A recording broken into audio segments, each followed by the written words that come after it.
Hello friends, welcome to online academy. तो हम लोग देख रहे थे जो इंडियन पॉलिटी में जो प्रीवियस ईयर के क्वेश्चन आए हुए हैं उनके बारे में देख रहे थे, जिसमें से कि कंपनी के अधीन जितने भी अधिनियम पारित हुए हैं उनसे संबंधित जो जितने भी क्वेश्चन आ चुके हैं अभी तक उसको हम लोग देख चुके हैं। तो अब इस वीडियो में हम लोग देखेंगे ताज के अधीन जितने भी अधिनियम पारित हुए हैं उससे संबंधित क्वेश्चन। तो पहला क्वेश्चन है, निम्नलिखित में से किस अधिनियम के अंतर्गत भारतीय विधान परिषद को बजट पर बहस करने की शक्ति प्राप्त हुई? ठीक है, तो इसका जो आंसर है वो है भारतीय परिषद अधिनियम 1892। दरअसल 1892 में ही बजट पर प्रश्न और मतदान प्रश्न का अधिकार तो मिला था। मतलब प्रश्न बहस कर सकते थे, प्रश्न कर सकते थे, लेकिन मतदान का अधिकार नहीं था। ये आप ध्यान रखिएगा, मतदान का अधिकार 1909 वाले में मिला था। ठीक है, तो बहस कर सकते थे बजट पर, उससे वो प्रश्न पूछ सकते थे, लेकिन मतदान का अधिकार नहीं था। ठीक है, ये सारे अधिनियम जो जितने भी हैं इसके लिए मैं वीडियो बना चुका हूँ। आप चाहे तो अगर आप डिटेल में देखना चाहते हैं तो आप जा करके देख सकते हैं। ठीक है, पॉलिटी वाले प्लेलिस्ट में आपको मिल जाएगा। चलिए नेक्स्ट क्वेश्चन देखते हैं। निम्नलिखित में से किस एक अधिनियम द्वारा भारत में संघीय न्यायालय की स्थापना की गई थी? देखिए, संघ से संबंधित जितने भी क्वेश्चन आते हैं, ठीक है, उसका सीधा सा जो संबंध है वो है 1935 वाले अधिनियम से। और अभी तक जितने भी क्वेश्चन आए हुए हैं ये अधिनियम से संबंधित पॉलिटी में, वो ज़्यादातर क्वेश्चन 1935 से ही रिलेटेड है। जो सबसे इम्पोर्टेंट जो जिससे ज़्यादा क्वेश्चन आते हैं वो 1909 और 1919 और 1935। तो ये जो है इसके बारे में, इनके सारे प्रावधान को आप अच्छे से पढ़ लीजिएगा, क्योंकि इसमें बार बार क्वेश्चन आते हैं और कई बहुत सारे क्वेश्चन रिपीट भी होते हैं। तो ठीक है, इसमें जो संघीय न्यायालय की स्थापना की गई थी वो 1935 वाले में थी, और 1935 इसमें कोई नहीं है, तो इसका जो आंसर होगा वो डी होगा, उपयुक्त में से कोई नहीं। ठीक है, नेक्स्ट देखते हैं। नेक्स्ट है, भारत का संघीय न्यायालय निम्नलिखित में से किस वर्ष में स्थापित किया गया था? तो इसका आंसर है 1937। देखिए, ये अधिनियम अगर पूछता है ये, तो अधिनियम तो 1935 था, लेकिन स्थापना जो हुई है वो 1937 में हुई थी। ठीक है, एक्ट जो था, किस एक्ट के तहत अगर ऐसा पूछता तो एक्ट जो है वो 1935 वाला एक्ट था।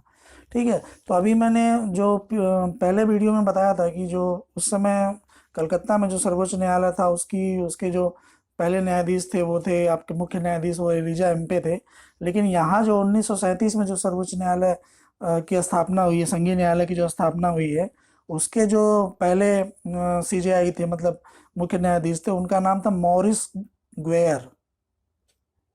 ये क्वेश्चन आ चुका है, आप इसको ध्यान रखिएगा, मॉरिस ग्वेयर। ग्वेयर, अगर ये क्वेश्चन दोबारा अगर रिपीट करता है तो नाम ध्यान रखिएगा कि कौन था पहला। 1937 में जो स्थापना हुई है संघीय न्यायालय की। ठीक है, चलिए नेक्स्ट देखते हैं। नेक्स्ट है, केंद्र में द्वैत शासन किस अधिनियम के अंतर्गत स्थापित किया गया था? तो 1909 का अधिनियम, 1919 भारत सरकार अधिनियम, 1935 भारत स्वतंत्रता अधिनियम 1947। तो इसका जो आंसर है वो है आपका भारत सरकार अधिनियम 1935। देखिए, ये भी मैं आपको बता चुका हूँ, पढ़ा चुका हूँ उसमें वीडियो में, जो इतने अधिनियम में, कि 1919 वाला जो अधिनियम था इसमें केंद्र में द्विसदनी व्यवस्था थी। ठीक है, केंद्र में द्विसदनी व्यवस्था, और जो प्रांत थे उनमें द्वैत शासन लागू किया गया था, प्रांतों में, स्टेट में। ठीक है, वो था द्वैत शासन वाली व्यवस्था। अब ये द्वैत शासन क्या है ये आपको उस वीडियो में मिल जाएगा, मैंने अच्छे से बताया हुआ है। तो ये जो था 1919 वाले में था, और 1935 में जस्ट इसका उल्टा हो गया था। तो 1935 वाले में क्या था कि केंद्र में द्वैत शासन स्थापित हो गया था। ठीक है, और ये जो प्रांतों में था वो स्वतंत्र, मतलब ऐसा हुआ था प्रांतों में जो है वो द्वैत शासन को हटा करके और द्विसदनी व्यवस्था लागू की गई थी, लेकिन द्विसदनी व्यवस्था बाद में हटा दिया गया था। लेकिन प्रांतों में, केंद्र में द्वैत शासन वाली व्यवस्था इसी में आ गई थी। ठीक है, 1935 वाले में। फिर से अगर आपको नहीं समझ में आया मैं फिर से बता देता हूँ। 1919 वाले में केंद्र में द्विसदनी व्यवस्था थी, दो सदन थे, और प्रांतों में जो था वो द्वैत शासन था। और 1935 में इसका उल्टा हो गया था। 1935 में केंद्र में द्वैत शासन लागू हो गया था और प्रांतों में द्विसदनी व्यवस्था की का प्रावधान था, लेकिन लागू नहीं हुआ था। ठीक है, ये है। चलिए नेक्स्ट देखते हैं। नेक्स्ट है, निम्नलिखित में से किस अधिनियम ने केंद्र में द्वैत शासन प्रणाली को स्थापित किया? तो अभी मैंने बताया कि इसका आंसर जो होगा वो है ए 1935, केंद्र में द्वैत शासन प्रणाली। ज़्यादातर क्वेश्चन 1935 वाले अधिनियम से ही आए हुए हैं। ठीक है, नेक्स्ट देखते हैं। 1919 के भारत शासन अधिनियम की निम्नलिखित में से कौन सी प्रमुख विशेषता है? प्रांतों की कार्यकारिणी। सर देखिए, इस क्वेश्चन को हम लोग एलिमिनेशन मेथड से भी करेंगे, आपको यहाँ पे पता चल जाएगा कि एलिमिनेशन, जो लोग नए हैं नहीं जानते हैं, एलिमिनेशन मेथड भी आप अपना सकते हो। तो इसमें देखिए, प्रांतों की कार्यकारिणी सरकार में द्वैत शासन व्यवस्था, मुसलमानों के लिए पृथक सांप्रदायिक निर्वाचन मंडलों की स्थापना और केंद्र द्वारा प्रांतों को विधायी शक्ति का हस्तांतरण, ये है। तो इसमें से केवल एक दो तीन, एक तीन और एक दो तीन, ये है ऑप्शन। तो जैसे कि आपको पता है कि अगर आपने पढ़ा है अच्छे से, मुसलमानों के लिए पृथक सांप्रदायिक निर्वाचक मंडल की स्थापना जो थी वो थी 1909 वाले में, 1909 वाले में प्रावधान किया गया था। तो ये 1919 वाले में नहीं था। तो दो को अगर हम कैंसिल करते हैं, दो इसमें है दो इसमें है, तो ये बचता है, ये दोनों ऑप्शन बचते हैं।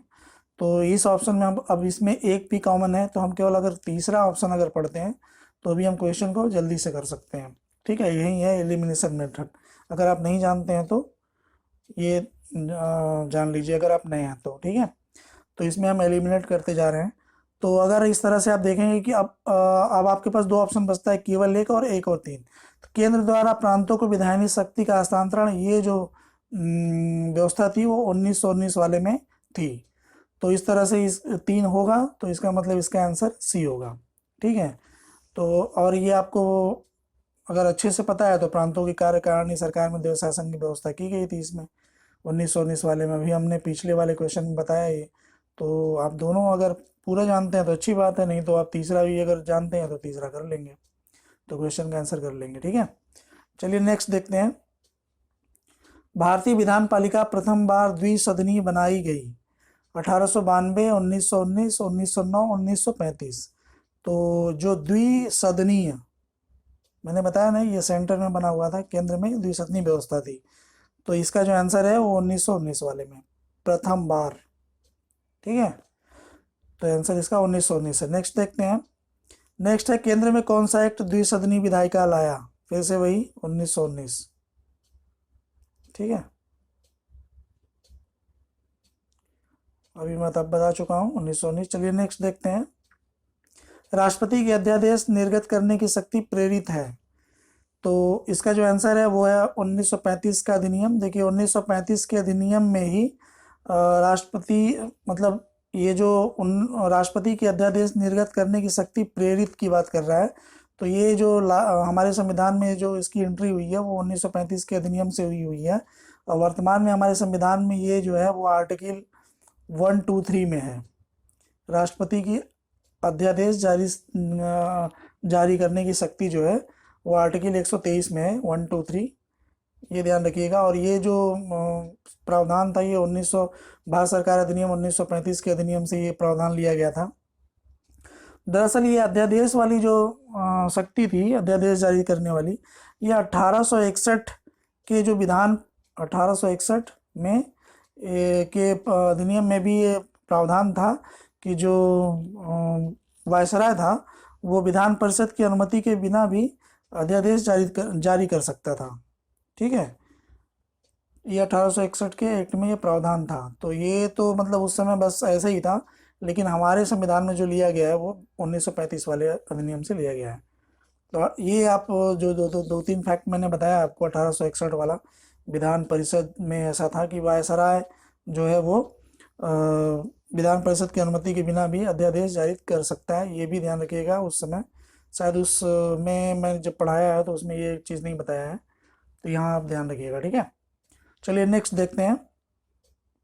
केंद्रीय विधानसभा के निम्नलिखित में से कौन सा से निर्वाचन भारत सरकार अधिनियम 1919 के तहत हुए? तो इसका जो आंसर था जो है ए और सी है, मतलब 1926 और 1945, ये 2 निर्वाचन जो हुए थे वो 1919 अधिनियम के तहत ही हुए थे, ठीक है। 1919 के अधिनियम में ये था जो पहली बार निर्वाचन का जो उसमें प्रावधान था। तो ये जो एक तो 1926 में उस आधार पे हुए थे, उस जो भी उसमें किया गया था प्रावधान 1926 में और 1945 में, ठीक है। चलिए नेक्स्ट देखते हैं। निम्नलिखित में से किस अधिनियम द्वारा संवैधानिक निरंकुशता का सिद्धांत प्रवृत्त किया गया? तो इसका जो आंसर है वो 1935। दरअसल संवैधानिक निरंकुशता का सिद्धांत जो था वो 1935 का जब अधिनियम आया था तो इसमें ये भी था, तो ये काफ़ी जटिल था इसमें। तो इसका सीधा सा मतलब ये है कि संवैधानिक निरंकुशता, ठीक है, मतलब संविधान की ही निरंकुशता होगी, ऐसा मतलब एक सिद्धांत बनाना था उसमें। तो इसका जो था ये 1935 से संबंधित है, भारत सरकार अधिनियम से, ठीक है। नेक्स्ट देखते हैं। भारत के संविधान में केंद्र और राज्यों के बीच किया गया शक्तियों का विभाजन इनमें से किसमें उल्लिखित योजना पर आधारित है? तो ये जो था विधायिनी शक्ति का जो बंटवारा कर दिया गया था वो 1935 के अधिनियम में था ये, ठीक है। अवशिष्ट शक्तियाँ जो थी वो गवर्नर के पास में थी, अवशिष्ट शक्तियाँ, ठीक है, गवर्नर के पास, गवर्नर, ठीक है, गवर्नर जनरल, ठीक। चलिए नेक्स्ट देखते हैं। नेक्स्ट निम्नलिखित में से एक भारत सरकार अधिनियम 1935 की मुख्य विशेषताओं में से नहीं थी। इस अधिनियम में अखिल भारतीय महासंघ का प्रावधान था, सही है। अवशिष्ट विषय प्रांतीय विधायकों को आवंटित किए गए थे, अभी मैंने बताया वो गवर्नर के पास में थे। यह प्रांतीय स्वायत्तता के सूत्रपात का संकेत था, ये भी ठीक है। और इसने प्रांतीय स्तर पर द्वैध शासन प्रणाली को समाप्त कर केंद्र में लागू किया, ये भी ठीक है। तो इसका जो आंसर है वो है बी, ठीक है। ये जो था वो गवर्नर जनरल के पास में था, अवशिष्ट शक्तियाँ जो थी, ठीक है। जो नेक्स्ट देखते हैं। एक संघीय व्यवस्था और केंद्र में द्वैध शासन भारत में लागू किया गया था, केंद्र में द्वैध शासन, तो ये इसका आंसर होगा वो 1935 का अधिनियम, ठीक है।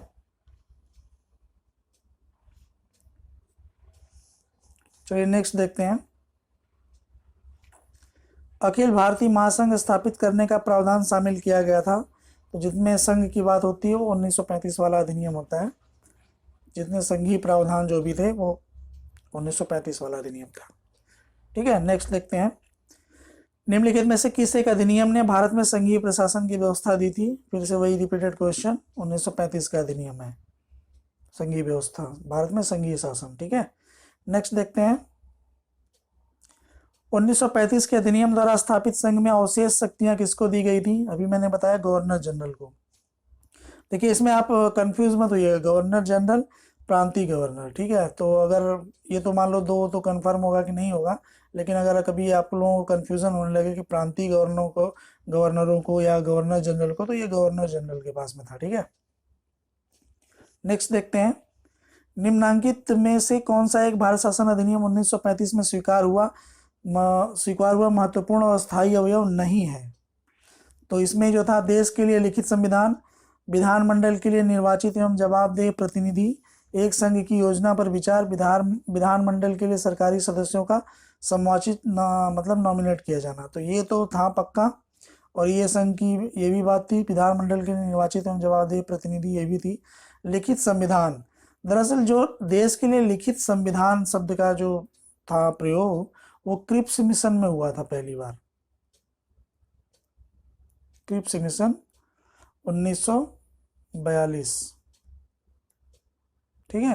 पहली बार लिखित संविधान की जो बात हुई है उस शब्द का प्रयोग जो है वो सबसे पहले क्रिप्स मिशन में किया गया था, तो इसमें नहीं था, 1935 वाले में नहीं था ये नोट कर लीजिएगा कि लिखित संविधान क्रिप्स मिशन में था, ठीक है।